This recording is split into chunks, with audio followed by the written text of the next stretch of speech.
नमस्कार दोस्तों, मैं आशित त्यागी युग करवट पर आपका स्वागत करता हूं। खबरों के पोस्टमार्टम में मैं आज आपको बताऊंगा उमेश पाल हत्याकांड से जुड़े 7 प्रमुख लोग।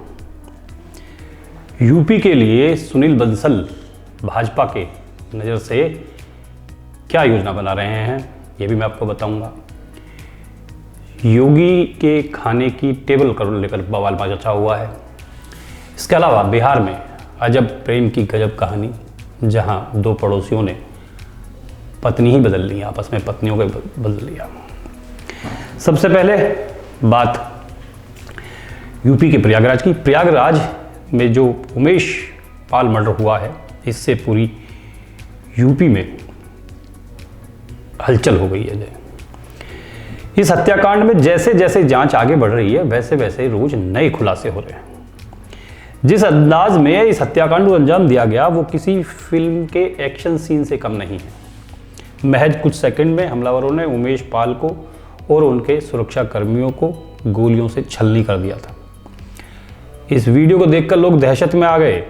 जब मौका वारदात पर लगे सीसीटीवी कैमरे की फुटेज खंगाली गई तो पता चला कि 7 नाम निकल कर आए हैं आगे, जो इस साजिश के सूत्रधार हैं। पहला नाम है बाहुबली अतीक अहमद का। अतीक अहमद इस वक्त गुजरात की साबरमती जेल बंद है। फूलपुर लोकसभा सीट से पूर्व सांसद और माफिया अतीक अहमद का नाम जुर्म की दुनिया में कोई नया नहीं है।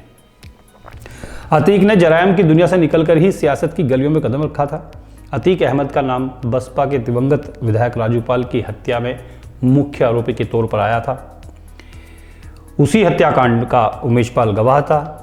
यही वजह है कि अब उमेश पाल मर्डर में मास्टरमाइंड अतीक अहमद को ही बताया जा रहा है। इससे पहले एक बार अतीक अहमद ने उमेश पाल का अपहरण भी करा लिया था।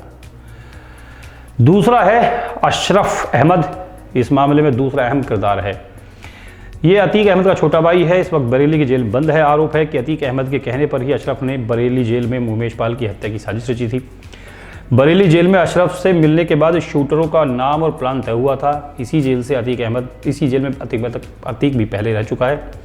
उमेश पाल हत्याकांड के बाद बरेली के डीएम और एसएसपी ने अशरफ की बैरक समेत पूरी जेल की तलाशी ली थी। ये बताया जा रहा है, सुरक्षा एजेंसियां, जांच एजेंसियां ये मान रही हैं कि अशरफ ने ही जेल में शूटरों से मुलाकात की थी और पूरी टीम को उसी ने तैयार किया था। इसमें एक और अहम किरदार है सदाकत अली, जो LLB का स्टूडेंट है। इलाहाबाद विश्वविद्यालय के मुस्लिम हॉस्टल में रहता है।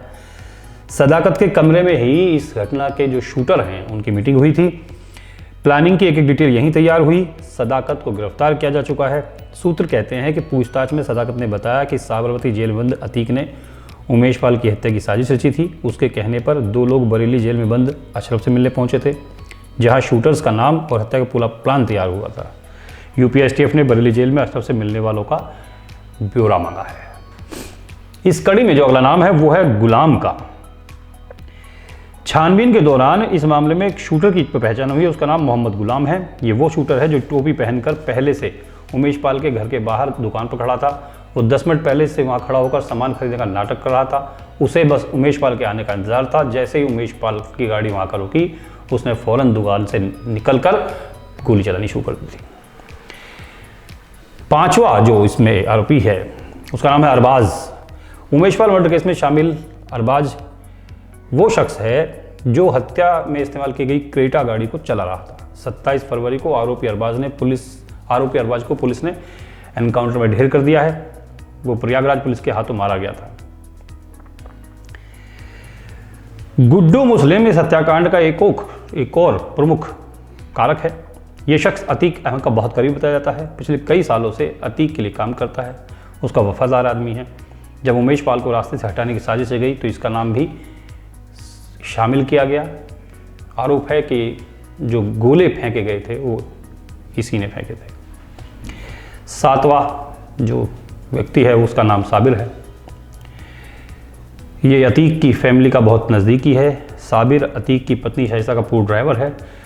ये भी इस परिवार का बहुत वफादार माना जाता है, इसलिए इस बड़ी खूनी साजिश में उसको भी शामिल किया गया। बताया जा रहा है कि अतीक का छोटा बेटा असद भी इस मामले में शामिल है। उसके 2 भाई पहले से जेल में हैं। पुलिस का दावा है कि सीसीटीवी कैमरे में कैद लगभग सभी चेहरों की शिनाख्त कर ली गई है, जिसमें से एक अतीक का बेटा असद है। उमेश पाल की हत्या में 3 जो जगह हैं, लोकेशन है, वो सबसे महत्वपूर्ण बनी जा रही हैं। पहला प्रयागराज शहर, जहां उमेश पाल का घर है। वारदात के वक्त कुछ शूटर वहां पहले से घात लगाए बैठे थे, जबकि कुछ आरोपी गाड़ी में उमेश पाल की गाड़ी का पीछा कर रहे थे। उमेश की कार घर के सामने रुकी, तभी गोली से भून दिया गया। इसके बाद दूसरी अहम लोकेशन थी प्रयागराज का मुस्लिम हॉस्टल। हॉस्टल के कमरे में वकील सदाकत का जो कमरा था, उसमें हमलावरों की मीटिंग हुई थी, वहाँ योजना बनी थी, सारा प्लान वहीं बनाया गया था। और तीसरी अहम लोकेशन है बरेली जेल। अतीक का भाई अशरफ बरेली जेल में बंद है। बताया जा रहा है कि अशरफ ने अतीक के कहने पर ही ये पूरी की पूरी साजिश तैयार की थी। बात राजनीति की करता हूँ, उत्तर प्रदेश की। यहाँ संगठन महामंत्री सुनील बंसल थे, जिनको राष्ट्रीय टीम में ले लिया गया था, लेकिन अब फिर से यूपी में उनकी दखलंदाजी मानी जा रही है। दिल्ली की सत्ता तक जाने वाला उत्तर प्रदेश से होकर रास्ता गुजरता है। लोकसभा चुनाव में उत्तर प्रदेश देश की दिशा तय करता है, क्योंकि यहाँ 80 लोकसभा सीटें हैं। 2014 की अपेक्षा 2019 में बीजेपी को कम सीटें मिली थी। 2024 में भाजपा सभी 80 सीटें जीतने का प्लान तैयार कर रही है। बीजेपी यूपी को लेकर किसी तरह का रिस्क लेने के मूड में नहीं है, इसीलिए सुनील बंसल को मिशन 2024 के तहत यूपी की विशेष जिम्मेदारी सौंपी गई है। मिशन 2024 के लिए सबसे ज़्यादा फोकस 2019 में यूपी में जिन लोकसभा सीटों पर भाजपा को हार मिली थी, उन्हें जीतने के लिए मशक्कत की जा रही है। इसका जो जिम्मा है वो सुनील बंसल के कंधे पर रखा गया है।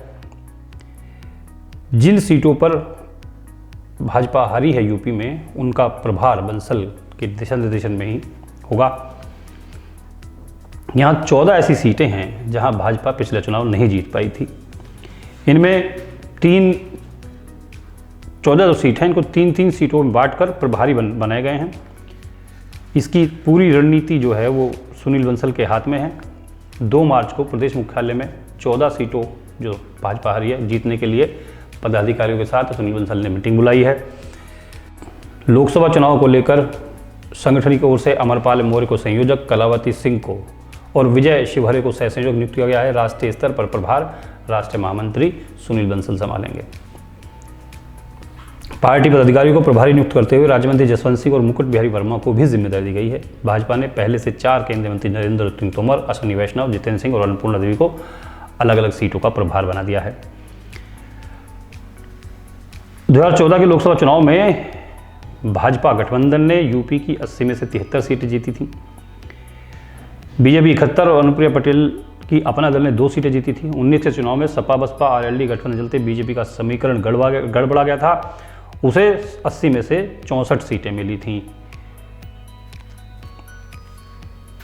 इन 19 में जो सीट बाहरी है, उनमें बिजनौर है, अमरोहा है, मुरादाबाद, संभल, रायबरेली, घोसी, लालगंज, जौनपुर, अंबेडकर नगर, गाजीपुर, श्रावस्ती, मैनपुरी, सहारनपुर, आजमगढ़, रामपुर और नगीना थी। उपचुनाव में आजमगढ़ और रामपुर सीट भाजपा जीत चुकी है। अब बाकी जो बची हुई 14 सीटें हैं, उन पर गठबंधन, उन पर ये भाजपा जो है काम कर रही है और सुनील बंसल को एक बहुत महत्वपूर्ण जिम्मेदारी दी गई है। बात राजनीति की ही करूंगा, लेकिन थोड़ा हटके है। इस बार खाने की टेबल पर बवाल हुआ है। उत्तर प्रदेश विधानसभा अध्यक्ष सतीश महाना ने बीते रविवार को अपने आवास पर विधानसभा और विधान परिषद के सभी सदस्यों को खाने की दावत दी थी। इस दौरान कई तस्वीरें सोशल मीडिया पर वायरल हुई। वहीं यूपी सीएम योगी आदित्यनाथ के साथ खाने के टेबल पर डिप्टी सीएम केशव प्रसाद मौर्य नजर नहीं आए, तो समाजवादी पार्टी ने इसको मुद्दा बनाकर तंज कसे हैं। समाजवादी पार्टी द्वारा साझा की गई तस्वीर में योगी आदित्यनाथ, विधानसभा अध्यक्ष सतीश महाना, डिप्टी सीएम ब्रजेश पाठक, मंत्री स्वतंत्र देव सिंह एक टेबल पर बैठे हुए हैं, खाना खा रहे हैं। इस तस्वीर में राज्य के दूसरे डिप्टी सीएम केशव प्रसाद मौर्य नहीं दिखाई दे रहे हैं। इसी को लेकर समाजवादी पार्टी कटाक्ष कर रही है। सपा ने लिखा, साइड में एक स्टूल केशव प्रसाद मौर्य के लिए भी लगा देते तो वो भी सबके साथ भोजन कर लेते, गंगा जल से नहाकर ही ले आते। अगर मौर्य के पिछड़ेपन के कारण उनसे कोई अछूत वाला व्यवहार है तो ये सरासर गलत है और हम इसकी निंदा करते हैं। सपा ने पूछा है कि बेचारे मौर्य को इस भोज से दूर रखा गया या फिर वो बुलावे पर आए ही नहीं। बिहार से खबर है और इसे सोशल मीडिया पर अजब प्रेम की गजब कहानी कहा गया है। बिहार के खगड़िया में ये कहानी हुई है। वहाँ दो विवाहित महिलाओं को एक दूसरे के पति से प्यार हो गया। प्यार इतना परवान चढ़ा कि दोनों ने शादी भी रचा ली। एक जोड़े ने तो अपनी शादी का वीडियो तक वायरल कर दिया है। दोनों दुल्हों ने महिला के साथ आए बच्चों को अपना भी लिया है। ये पूरा मामला चौथम थाना क्षेत्र के हरदिया गांव में दो परिवारों का है। यहाँ नीरज कुमार की शादी साल 2009 में पसराहा की रूबी देवी से हुई थी। नीरज को 4 बच्चे हुए हैं। इसी दौरान रूबी को उसके मैके पसराहा गांव के युवक मुकेश कुमार सिंह से प्यार हो गया। मुकेश भी शादीशुदा था। संयोग से मुकेश की पत्नी का नाम भी रूबी था। पिछले साल 6 फरवरी को नीरज की पत्नी रूबी अपने प्रेमी मुकेश कुमार सिंह के साथ कहीं चली गई। साथ में 2 बेटे और एक बेटी को भी ले गई और दोनों ने शादी रचा ली। नीरज सिंह के पास उसकी एक बेटी रह गई थी। नीरज भी अकेला था और मुकेश की पत्नी रूबी भी अपने घर पर अकेली थी। नीरज को रूबी मुकेश की पत्नी का कहीं से मोबाइल नंबर हाथ लग गया। दोनों में बातें होने लगी, मुलाकातें हुई, दोनों के बीच मोहब्बत पनप गई। 18 फरवरी को दोनों ने कोर्ट मैरिज कर ली। मुकेश के दोनों बच्चों को भी नीरज ने अपना लिया है। बताया जा रहा है कि दोनों अपने अपने बच्चों के साथ अलग अलग शहर में रह रहे हैं। ये पत्नियों की अदला बदली का एक मामला हमारे समाज में आया है। भारत में इस तरह की घटनाएं कम ही देखी जाती हैं। अब आज की कुछ खास खबरें।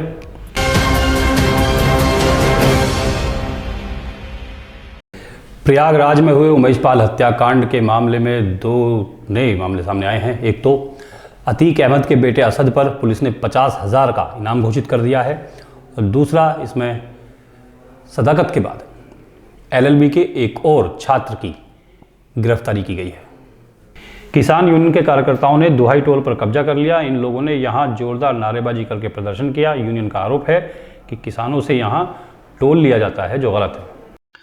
टोल टैक्स के विरोध में भारतीय किसान यूनियन के बैनर तले किसानों ने दुहाई टोल टैक्स पर प्रदर्शन किया। किसानों का आरोप है कि कोंडली सहित कई टोल पर किसानों से अवैध तरीके से वसूली की जाती है, जबकि किसानों के लिए टोल फ्री हैं।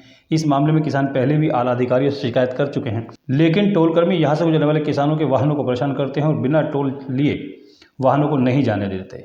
किसानों ने प्रदर्शन के दौरान आरोप लगाया कि टोल पर गुंडा एक्ट वसूला जाता है। इसे किसी भी सूरत में बर्दाश्त नहीं किया जाएगा। किसानों ने विरोध स्वरूप टोल पर कब्जा करके वाहनों को फ्री में पास कराया। किसानों की मांग है कि लोकल किसानों से टोल न वसूला जाए। यूनियन का झंडा लगे वाहनों को भी बिना टोल दिए गुजरने दिया जाए। किसान नेताओं ने प्रदर्शन को संबोधित करते हुए कहा कि उनकी मांगें नहीं मानी गई तो इसी तरह का प्रदर्शन जारी रहेगा, लेकिन टोल कर्मियों की ये मनमानी नहीं चलने दी जाएगी। किसानों को खेतों में काम करने के लिए दिन भर कई चक्कर लगने पड़ते हैं। ऐसे में वे हर बार टैक्स नहीं दे सकते। आज सैकड़ों की तादाद में किसानों ने प्रदर्शन किया। ब्यूरो रिपोर्ट, युग करवट। नकली ई टिकट बेचकर रेलवे को चूना लगाया जा रहा था। पुलिस ने इस मामले में शशि भूषण नाम के एक आरोपी को गिरफ्तार किया है। ये अवैध रूप से सॉफ्टवेयर यूज कर रहा था और उसके माध्यम से ई टिकट की कालाबाजारी करता था। रेलवे सुरक्षा बल की गिरफ्त में खड़े शशि भूषण कुमार को अवैध सॉफ्टवेयर का प्रयोग कर रेलवे की ई टिकटों की कालाबाजारी करने के आरोप में गिरफ्तार किया गया है। पूछताछ के दौरान शशि भूषण ने बताया कि ऑनलाइन टिकट नेक्सस नाम के सॉफ्टवेयर से बन रहे थे, जिसे ऑनलाइन 3000 में खरीदा था और ममूरा सेक्टर 66 अपनी दुकान पर बेच रहा था। ये साइबर सेल मुंबई द्वारा एक अभियुक्त को गिरफ्तार किया गया था। ये all over India railway networking site IRCTC की जो रिजर्वेशन टिकट होता है उसको हैक करता था और इलीगल सॉफ्टवेयर है नेक्सस, उसके माध्यम से ये सेकेंडों में तत्काल टिकट की बुकिंग करते थे। सर, कैसे इस गैंग का खुलासा हुआ, कैसे आप लोगों को जानकारी मिली? इसका इलीगल ट्रांजैक्शन के बारे में सूचनाएं हमको मिली थी और हम लोगों ने इसको विशेष ऐप के माध्यम से इसको शिनाख्त किया, रेकी कराया और उसके बाद गिरफ्तारी। रेलवे सुरक्षा बल थाना प्रभारी सुनील कुमार वर्मा ने बताया कि एजेंट ID की आड़ में रेलवे की ई टिकटों का अवैध व्यापार हो रहा था, जिसका संचालक शशि भूषण कुमार है। 800 से 2000 रुपये अधिक ये लोग टिकट के नाम पर लेते थे। इनको गिरफ्तार कर लिया गया है। ब्यूरो रिपोर्ट, युग करवट। गौतम बुद्ध नगर के सांसद महेश शर्मा मीडिया से रूबरू हुए। उन्होंने केंद्र सरकार के बजट पर अपनी राय रखी। महेश शर्मा ने इसे आम आदमी का बजट बताया। आर्थिक उन्नति की गति को बहुत आगे बढ़ाए रखा और आज विश्व में हम उन चुनिंदा देशों में हैं। 2015 में जब हम आए तो 10वें नंबर पर हमारी गिनती होती थी। आज हम मात्र 7 वर्ष के समय के बाद आज हम 5वें स्थान पर हैं। जिस $5 ट्रिलियन की सोच हमारे प्रधानमंत्री जी की रही, आज हम उस दिशा में तेजी से आगे बढ़ रहे हैं। 67 वर्षों में इस देश की अर्थव्यवस्था $1 ट्रिलियन तक पहुंची और अब हमारी कल्पना 7 साल में ही $5 ट्रिलियन की लगभग $2 ट्रिलियन के आसपास हम पहुंच चुके हैं। हमारी इस कोरोना काल की इस 2 वर्षों को समय को अगर हम निकाल दें तो हम बहुत अच्छी गति से हम आगे बढ़ रहे हैं। गोविंदपुरम के होटल आइरिस में हुआ विवाद शांत होता नहीं दिख रहा है। होटल के कर्मचारियों और मालिक पर आयोजकों से मारपीट करने का आरोप है। इस मामले में कांग्रेस नेता डोली शर्मा ने धारा 307 जोड़ने की मांग की है। अखिल भारतीय कांग्रेस कमेटी की सदस्य और प्रवक्ता डोली शर्मा गोविंदपुरम के ग्रैंड आइरिस में हुई घटना के दौरान घायल हुए लोगों के पक्ष में खड़ी हो गई हैं। उन्होंने पुलिस पर आरोपियों के पक्ष में खड़े होने का आरोप लगाया है। इस मामले में घटना को हल्की धाराओं में दर्ज किया गया है। डोली शर्मा की मांग है कि पीड़ित परिवार को सुरक्षा मिले और घटना में 307 की धारा भी जोड़ी जाए। गाजियाबाद में इस तरीके की घटना का होना ये बताता है कि गुंडागर्दी आज चरम पर है। प्रशासन का कोई डर बचा नहीं है। आज ये लोग जो कहते थे कि अपराधी दूरबीन से भी देखने को नहीं मिलते, वो गाजियाबाद आए और देखें कि किस तरीके से बर्बरता पूर्वक इस परिवार को, इस परिवार के रिश्तेदारों को मारा गया है, जिसमें 11 साल का बच्चा तक नहीं बचा गया, उसको भी बेल्टों से पीटा गया है। महिलाएं, बुजुर्ग, नौजवान सबको मारा गया है। 7 टाके आए हैं। पिछले दिनों गोविंदपुरम के ग्रैंड आइरिस में मेहंदी के दौरान ये घटना हुई थी। आरोप है कि होटल के मालिक के इशारे पर मेहंदी की रस्म में शामिल लोगों को लाठी डंडों से पीटा गया, महिलाओं से बदसलूकी की गई। कांग्रेस नेता डोली शर्मा ने कहा है कि यूपी में गुंडागर्दी कितनी बढ़ गई है, इसका जीता जागता उदाहरण गाजियाबाद की ये घटना है। मेहंदी की रस्म के दौरान बर्बरतापूर्वक लोगों को पीटा गया, बुजुर्गों और बच्चों को भी चोटें आई हैं। इस घटना के दौरान महिलाओं से बदसलूकी हुई है। डोली शर्मा ने पुलिस प्रशासन पर निष्पक्षता से कार्रवाई नहीं करने का आरोप लगाया है। 307 अब तक क्यों नहीं लगाई गई है? पुलिस हमें कोऑपरेट क्यों नहीं कर रही है? हम किसके पास जाएं? हम किससे बात करें? डॉली जी आपका जी। उन्होंने कहा है कि हाथरस और उन्नाव की तरह गाजियाबाद में भी कांग्रेस पार्टी पीड़ित परिवार की आवाज़ बनकर खड़ी हुई है। ब्यूरो रिपोर्ट, युग करवट। गाजियाबाद नगर निगम में संभव कार्यक्रम का आयोजन हुआ। इसमें अतिक्रमण, गंदगी, स्ट्रीट लाइट जैसे कई मामलों से संबंधित शिकायतें रखी गई थी। संभव कार्यक्रम में नगर आयुक्त शामिल नहीं हुए थे। गाजियाबाद नगर निगम में आज संभव कार्यक्रम का आयोजन किया गया। ये प्रत्येक मंगलवार को होता है। नगर आयुक्त डॉक्टर नितिन गौड़ आज इसमें शामिल नहीं रहे। कार्यक्रम में अपर नगर आयुक्त शिवपूजन यादव, अरुण कुमार यादव मौजूद रहे। इनके अलावा सभी विभागाध्यक्ष इस कार्यक्रम में शरीक हुए। इस दौरान बड़ी संख्या में लोगों ने शिकायतें दर्ज कराईं, जिनमें निर्माण विभाग की 3, हेल्थ विभाग की 5, अतिक्रमण की भी कई शिकायतें दर्ज की गईं। कई शिकायतों का निस्तारण मौके पर ही कर दिया गया है। बाकी शिकायतों का निस्तारण समयबद्ध तरीके से करने के लिए विभागाध्यक्ष को कहा गया है। ब्यूरो रिपोर्ट, युग करवट। संयुक्त व्यापार मंडल ने होली मिलन समारोह का आयोजन किया। इसमें 300 से अधिक व्यापारियों और समाजसेवियों को सम्मानित किया गया। समारोह में पश्चिमी उत्तर प्रदेश के कई जिलों से लोग शामिल हुए थे। संयुक्त व्यापार मंडल द्वारा प्रदेश उपाध्यक्ष नरेंद्र गुप्ता, मेरठ मंडल अध्यक्ष अरविंद तेवतिया और सहारनपुर मंडल के प्रभारी राजेश बंसल के नेतृत्व में होली मिलन समारोह का आयोजन किया गया।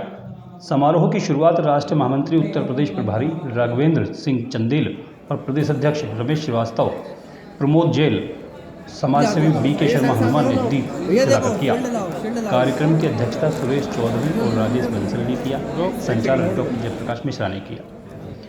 होली मिलन समारोह में 300 से अधिक व्यापारी नेताओं, समाज सेवियों और संयुक्त व्यापार मंडल के पदाधिकारियों को सम्मानित किया गया। होली मिलन समारोह में बागपत, मेरठ, हापुड़, गौतम बुद्ध नगर, बुलंदशहर, मुजफ्फरनगर, गाजियाबाद से अनेक व्यापारी शामिल हुए। ब्यूरो रिपोर्ट, युग करवट। तो आज के लिए बस इतना ही। खबरों का पोस्टमार्टम कैसा लगा मुझे कमेंट करके ज़रूर बताइएगा। वीडियो को लाइक करें, चैनल को सब्सक्राइब करें और वीडियो को अपने दोस्तों और रिश्तेदारों को शेयर जरूर करें। आपका बहुत बहुत धन्यवाद।